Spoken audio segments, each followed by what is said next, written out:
usa sa gihatagan og pagtakad sa lokal nga kamhanan sa syudad mao ang livelihood program busa ang Cooperative Livelihood Development Office ipasiug daw paper craft paper making ngadto sa mga kababayan sa Barangay 6 niadtong Marso 1 hangtod 2, 2014 dito sa Proper Court sa nasabot nga lugar. 25 ka kababayan ang nagbansay-bansay sa mga paper craft sleeper making nga gipangunahan ni Kagawad Rema Rabacal, ang presidente sa Women's Organization sa maong barangay.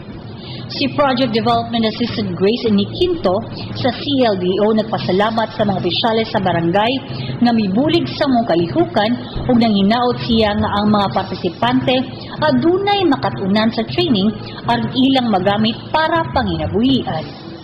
Thank you sa inyong cooperation and we hope na sa paghuman sa 2 days na training workshop na adjud mo ikakatunan and then paghuman na ang isa inyong learnings diri isa na ni siya makatabang ninyo nga madungagan ang inyong income kay mao man jud ni ang objective sa atong program and we hope nga matuman na tanan and sa support sa atong barangay captain realize jud ang training workshop para sa inyo.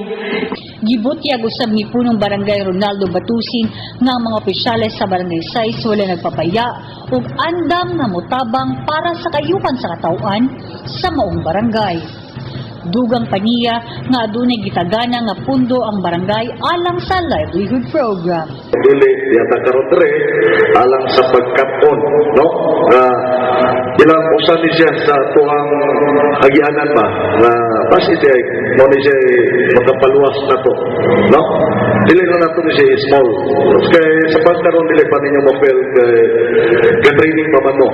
So dili pa ninyo mo-fail nga maka-income mo, gi-training mo para mabihasa mo o makakon mo na kining atong araw ni ato bangro dili siya basta-basta nga galastuan, no? Pinagi sa CLDO and then ning counterpart sa barangay kay timing nag-guide na o kaning budget usa sa livelihood program. Gisaysay ni Julius Palomar, taga-barangay Rizal trainers sa mga seminar, ang background sa mga workshop kung iyang i-demonstrate ang mga pamaagi sa paghimog tsinelas gamit ang glossy nga papel, sole rubber, rugby, diamond glaze chemicals ug uban pa.